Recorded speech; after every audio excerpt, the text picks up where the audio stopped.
Jai Hind children, today we will start with the first chapter from literature and it is a poem, Daffodils by William Wordsworth. It is a very beautiful poem and I have read Daffodils myself in class 6 when I was in school, and this is also a very good piece for elocution. So in the next elocution competition in our school, you can take up this poem. So now before we move on to the poem, let me tell you few things about the poet and the flower daffodil. So the poet William Wordsworth was born in England on April 7th in the year 1770. He is also known as the poet of nature because of his love for nature. Most of his poems describe nature and its beauty. He wrote this poem Daffodils sometimes between 1804 and 1807, and this was first published in the year 1807, and this poem is also known as I Wandered Lonely as a Cloud. And about the daffodils are the yellow trumpet-shaped flowers and they bloom in the late winter or spring season.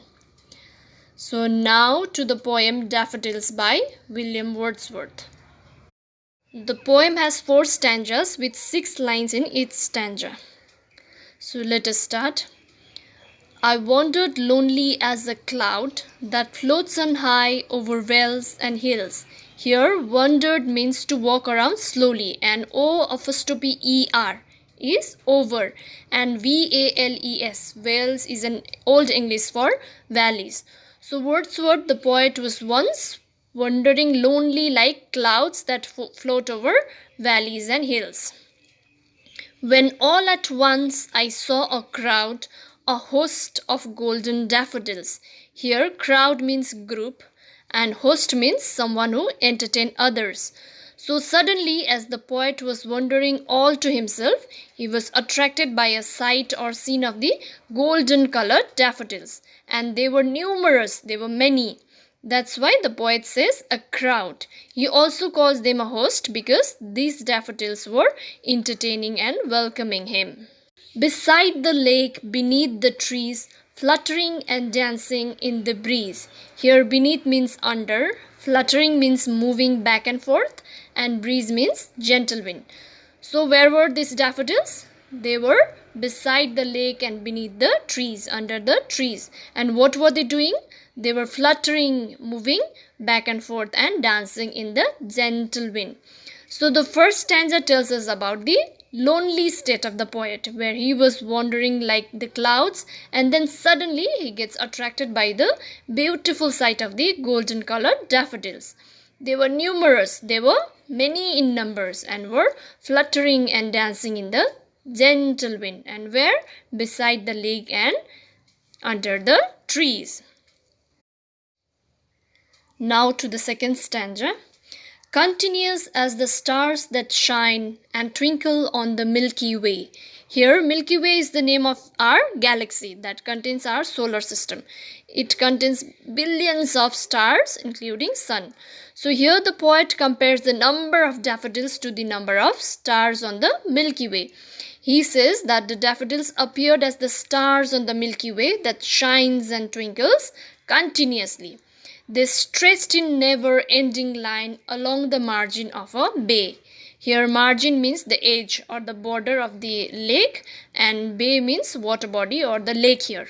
Okay, so he says that those daffodils were stretching in a never-ending line along the edge of the lake. As far as the poet's eye could reach, they kept on appearing. So they were numerous, they were many. 10,000 saw I at a glance, tossing their heads in sprightly dance.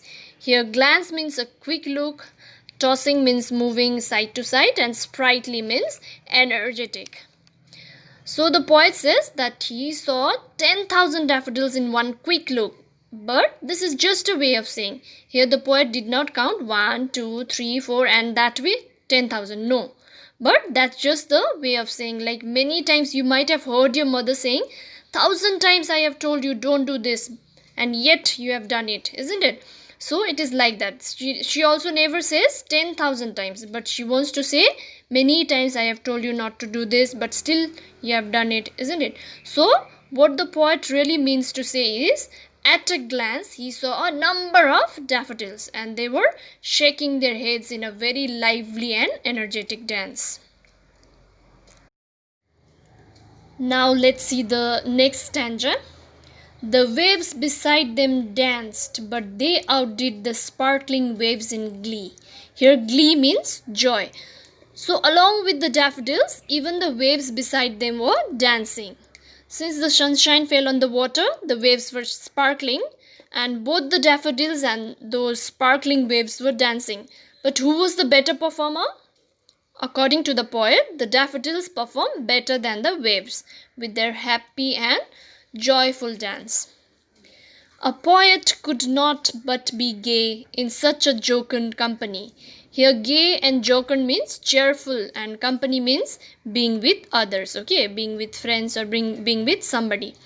So he says that in such a cheerful company, he could not stop himself from being happy. It was impossible for him to be sad and lonely anymore. Being with such a cheerful daffodils, he also became very happy and cheerful.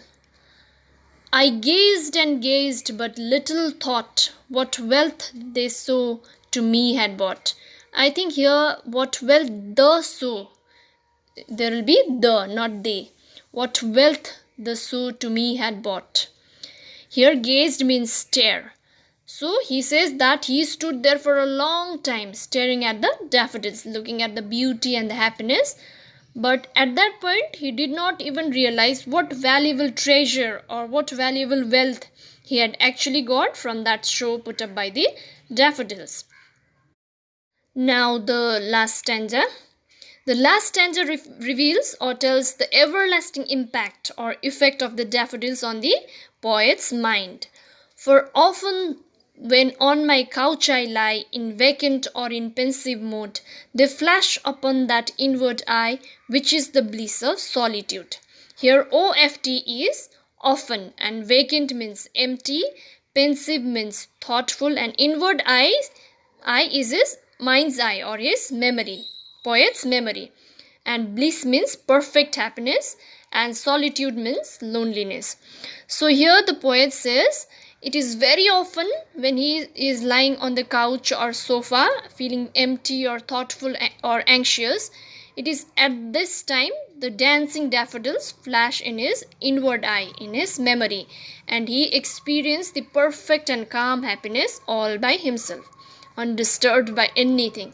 Those memory of daffodils makes him forget all his sorrows and loneliness and brings a cheerful kind of happiness to him. And then my heart with pleasure fills and dances with the daffodils. Then his heart fills with pleasure, and remembering the dance of the daffodils, his heart also dances with them in joy. So from the poem we understood that the poet Wordsworth was once wandering lonely, and it is also said that he was with his sister Dorothy and he was sad because his brother had died recently, but all these things are not mentioned in the poem. So as he was wandering, he came across a large number of daffodils growing along the bank of a lake and under the tree. Those daffodils were moving and dancing in the breeze, and this beautiful sight delighted the poet, and he looked at those flowers for a long time, and that sight left a lasting impression or effect on his memory. As a result, whenever he is alone and in sad mood, the same sight or the same scene of dancing daffodils come into his imagination, in his memory, and fills his heart with pleasure and joy. And this experience has become a permanent source of happiness and pleasure for the poet. So with this, we have come to an end of today's lesson, and I hope you understood the chapter. Learn this poem by heart and write down the new words and meanings I have sent, and also do the exercises I have sent pertaining to chapter 1 from grammar. Okay, and take care.